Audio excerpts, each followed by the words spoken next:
فأنا ناصح لإخواني بالصدع بالحق تبيض وجوههم. السكوت في مسألة الحزبية يضرها، فاصدع بما تؤمر وأعرض عن المشركين. سلامي على دماج ورجالها والشيخ يحيى ودار العلم يا سعد بانها. الرحيم. قال الإمام النووي رحمه الله تعالى: Al-Babu Salis wa Tis'un Ba'dal Mi'ah 193. Babul Amri bil Muhafadhati ala Shalawatil Maktubat. Perintah untuk memelihara sholat-sholat wajib. Wan nahyi al-aqidi, yaitu larangan yang ditekankan, ditegaskan. Wal wa'idi syadid, ancaman yang keras. Fi tarkihin, fi-nya fi sababiyah, disebabkan karena meninggalkan sholat wajib. Al-khilaf, hukumnya apa orang yang tidak sholat 5 waktu? Kalau jumhur sahabat mengatakan orangnya kafir murtad.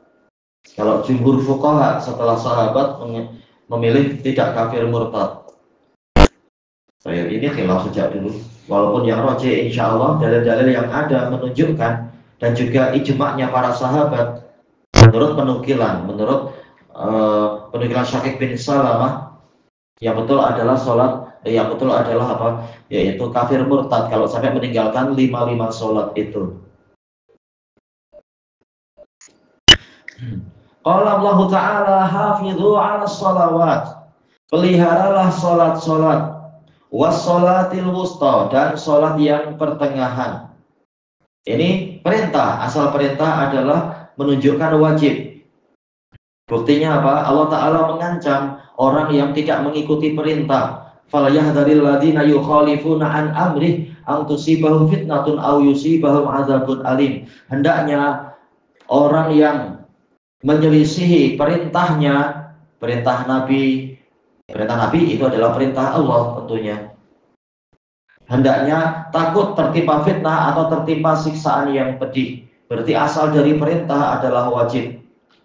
Sebagaimana yang dirajihkan oleh Al-Imam Asy-Syafi'i rahimahullah, asal dari perintah adalah wajib. Buktinya Nabi mengatakan, laula an asyqa ala ummati la amartuhum bisiwak inda kulli shalah. Muttafaqun alaih, dari Abi Hurairah radhiyallahu anhu.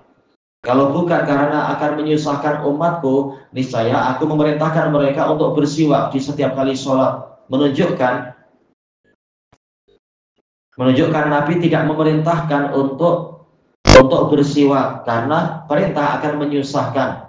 Bila perintah itu menyusahkan, jika dia wajib. Karena kalau mustahab tidak menyusahkan, karena orang yang meninggalkan itu tidak susah apa-apa, tidak sampai terkena dosa atau terkena bahaya atau apa. Menunjukkan asal dari perintah adalah wajib, kata Imam Syafi'i.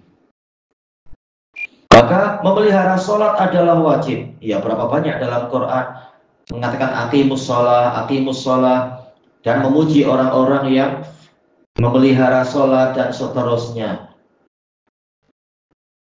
Wahum ala sholatihim yuhafidhun, memelihara sholat mereka.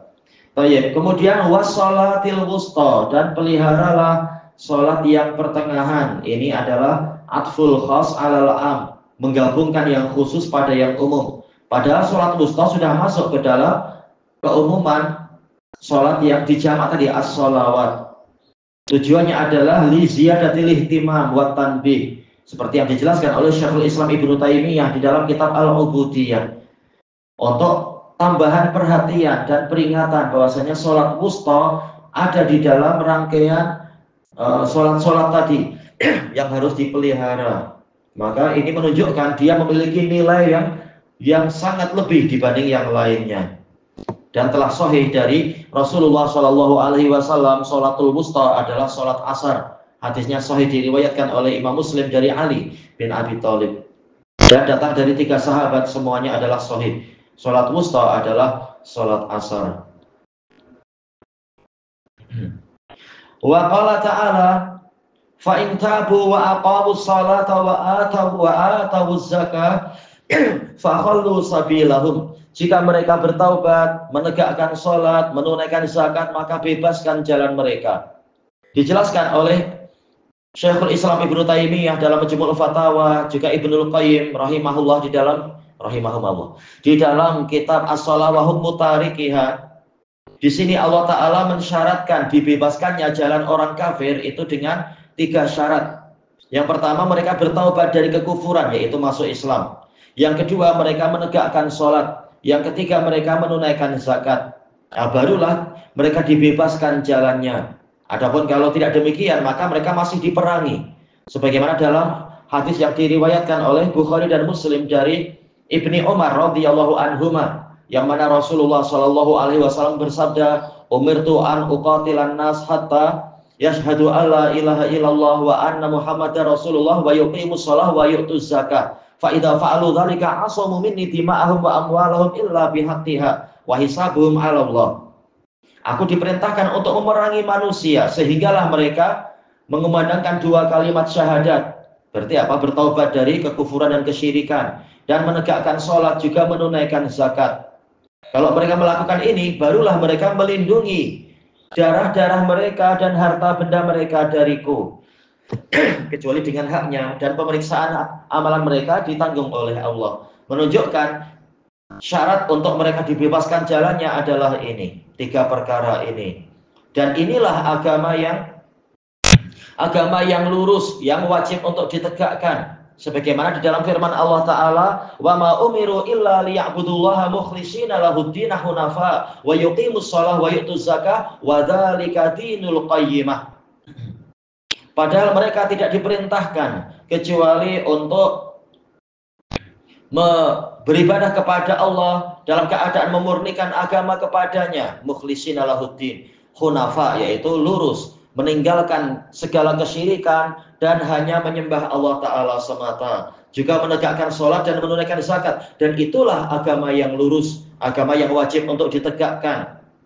Dan memang ini wajib ditegakkan. Allah Ta'ala mengatakan, "Fa'aqim wajhaka lid-dini hanifa." Maka tegakkanlah wajahmu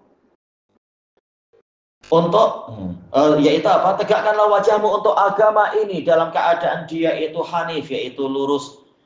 Menunjukkan ini adalah wajib, betul-betul kewajiban yang sangat tinggi. Karena dengan itu agama itu tegak lurus. Kalau tidak, agama dia akan condong atau rubuh. Dengan dalil yang banyak sekali terkait dengan masalah ini telah disebutkan di dalam kitab khusus yang diterjemah itu ya, 40 sekian dalil yang menunjukkan kerugian orang yang meninggalkan sholat 5 waktu. Kemudian dalil yang berikutnya, Al-Hadisus Samin wal Ishrun ba'da mi'ah wa alaf, 1128. Wa an Ibni Mas'udin radhiyallahu an, Abu Abdurrahman Abdullah bin Mas'ud bin Ghafil Al-Hudali Al-Qurashi, dari kalangan muhajirin, penerjemah Quran yang pertama, yaitu dari kalangan sahabat, beliau yang ahli Quran sebelum Ibnu Abbas. Qala sa'altu Rasulullah sallallahu alaihi wasallam ayyul a'mali afdal. Saya bertanya kepada Rasulullah sallallahu alaihi wasallam, amalan apa yang paling utama? Qala as-salatu ala waqtiha. Nabi menjawab, yaitu salat pada waktunya. Ini menunjukkan bahwasanya para sahabat mereka sangat rajin untuk beramal soleh, tapi mereka tahu umur mereka pendek. Maka mereka ingin amalan-amalan yang paling utama, agar dengan dalam umur yang singkat itu mampu menambah pahala sebanyak-banyaknya, kualiti yang setinggi-tingginya, sebagus-bagusnya. Maka Nabi menyebutkan yang pertama, sholat pada waktunya.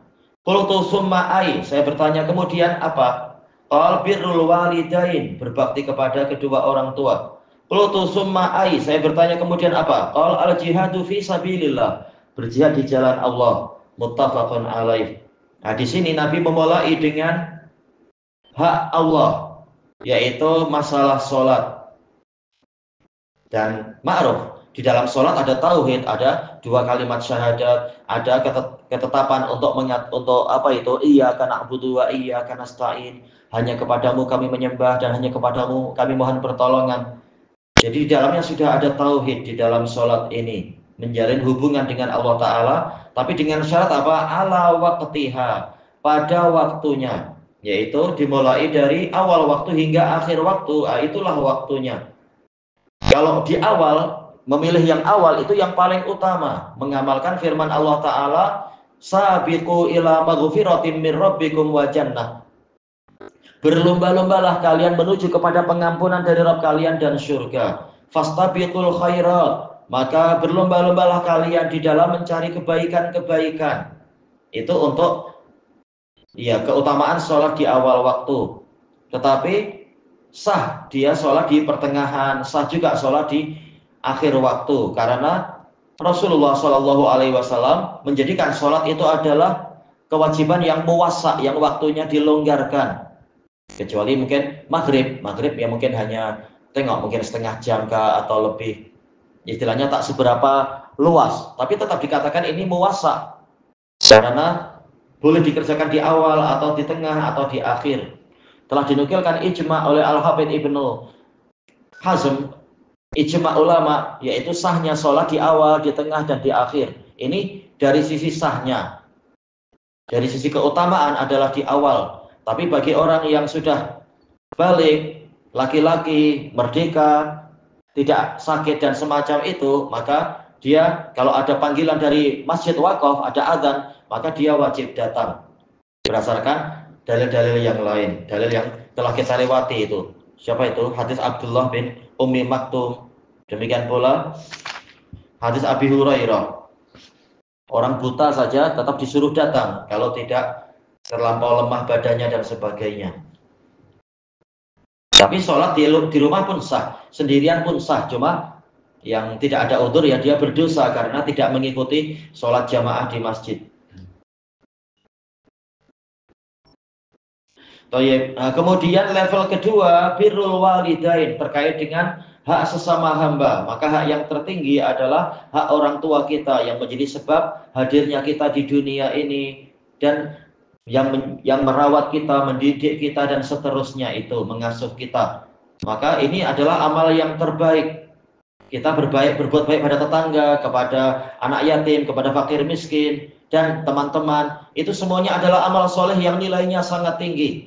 Tetapi berbakti pada orang tua ini nilainya lebih tinggi lagi. Apa yang mungkin dilakukan hanya saja untuk yang maksiat ya tidak boleh ditaati.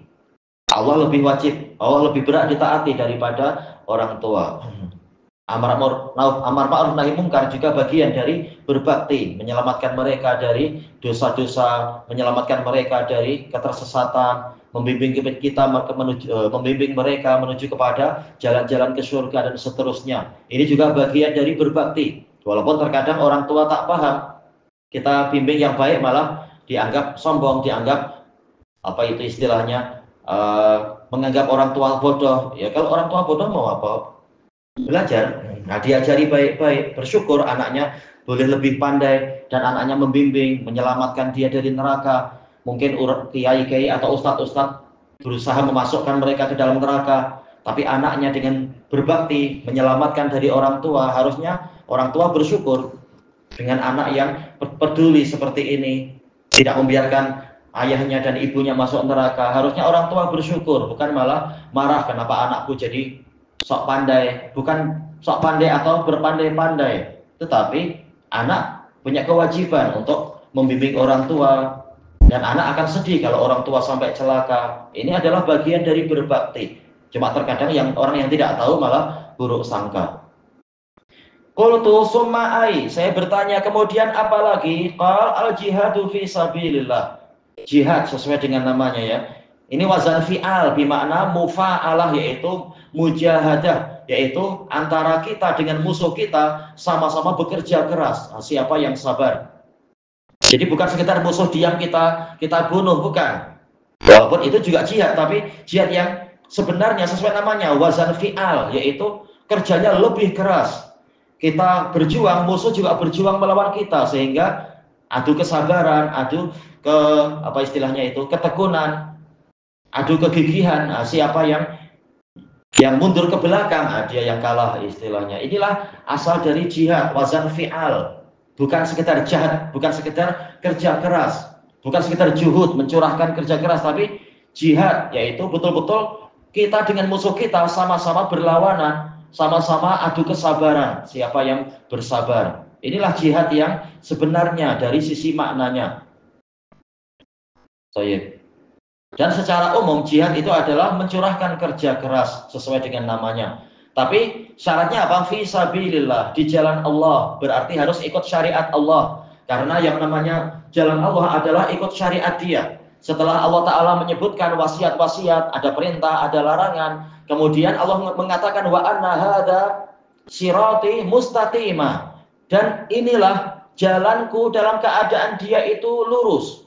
Fattabi'uh, maka ikutilah dia. Wala tattabi'us subul, dan janganlah engkau mengikuti jalan-jalan yang lain. Fatafarraqa bikum an sabilih, karena jalan itu akan memecah belah kalian dari jalan Allah. Jadi yang namanya jalan Allah adalah syariat Allah itu sendiri. Jadi bukan malah membuat syariat-syariat yang lain. Sabilillah adalah mengikuti jalan Allah Ta'ala. Nah, jalan Allah itu yang mana sih? Yang diajarkan oleh Nabi Shallallahu Alaihi Wasallam. Makanya Allah Ta'ala berfirman, Innaka laminal mursalin ala siratim mustaqim. Sesungguhnya engkau wahai Rasulullah benar-benar termasuk dari utusan, berada di atas jalan yang lurus. Jadi yang dicontohkan oleh Nabi itulah jalan Allah. Sebagaimana itu pula yang diajakkan oleh Nabi kepada kita. Wa innaka latahdi ila siratim mustaqim siratillah. Dan sesungguhnya engkau wahai Rasulullah benar-benar di atas membimbing kepada jalan yang lurus, yaitu jalannya Allah. Jadi walaupun banyak orang mengatakan saya fisabilillah, tengok apakah memang sesuai dengan syariat Allah ataukah tidak, sesuai dengan sunnahnya Nabi ataukah tidak. Dan juga kata para mufassirin dan para pensyarah, istilah fisabilillah adalah keikhlasan. Karena kalau justru kita memesongkan amalan ini untuk yang selain Allah, maka ini bukan jalan Allah namanya. Berjuang untuk partai itu bukan jalan Allah, itu memilih jalan yang lain. Atau berjuang untuk organisasi, untuk yayasan-yayasan, untuk jam'iyat-jam'iyat, itu bukan fisabilillah. Tapi ini adalah jalan dari yang dia niatkan tadi. Yang namanya fisabilillah adalah keikhlasan. Karena kalau sampai ada riya, sampai ada peribadatan pada yang lain, maka ini bukan jalan Allah. Allah Ta'ala telah mengatakan wa anibuduni hadza siratum mustaqim. Sembahlah aku, inilah jalan yang lurus. Berarti barang siapa riya di dalam amalannya, berarti dia bukan di jalan Allah. Barang siapa malah menyembah yang lain di dalam jihadnya itu, maka ini juga bukan fisabilillah. Baik. Jadi syaratnya amalan yang menjadi amalan yang paling baik adalah jika dia itu di jalan Allah. Baik. Makanya di dalam dalil yang lain ada gabungan isyarat, harus ikut syariat Nabi dan harus tidak ada kesyirikan. Sebagaimana di dalam surat Yusuf, Allah Subhanahu wa taala telah menyatakan qul hadhihi sabili ad'u ila Allah ala basiratin ana wa manittaba'ani wa subhanallahi wa ma ana minal musyrikin. Katakan wahai Rasulullah, inilah jalanku. Ad'u ilallah, aku mengajak manusia kepada Allah, yaitu betul-betul ibadahnya kepada Allah, sholatnya, zakatnya, perjuangannya juga untuk Allah, bukan untuk yang lain-lain. Ala basirah, di atas basirah. Sebagaimana dijelaskan oleh Al-Imam Al-Baghawi dalam Ma'alimut Tanzil, basirah adalah makrifah yang dengannya seseorang mampu memisahkan antara kebenaran dengan kebatilan. Itulah basirah. Berarti apa? Di atas ilmu yang hakiki, yaitu ilmu Allah dan Rasulnya, dengan pemahaman salaf, yang dengan itu kita tahu mana yang hak dan mana yang batil. Ana wa manittaba'ani, aku dan orang yang mengikutiku ada di atas jalan tadi. Wa subhanallah, maha suci Allah dari segala persangkaan dan tuduhan-tuduhan atau dakwaan-dakwaan yang buruk. Wa ma ana minal musyrikin, dan aku bukan termasuk dari kaum musyrikin. Jadi yang namanya jalan Allah adalah menggabungkan antara tauhidul uluhiyah dan tauhidul mutaba'ah. Betul-betul memurnikan Allah di dalam peribadatan dan juga betul-betul memurnikan Nabi di dalam ketaatan dan pengikutan. Betul-betul ikut syariat Nabi. Memurnikan pengikutan dan ketaatan hanya kepada Nabi. dan memurnikan ibadah dan tujuan hanya untuk Allah Ta'ala semata. Itulah yang dikatakan sabilullah. Baik. Ilahuna wallahu a'lam.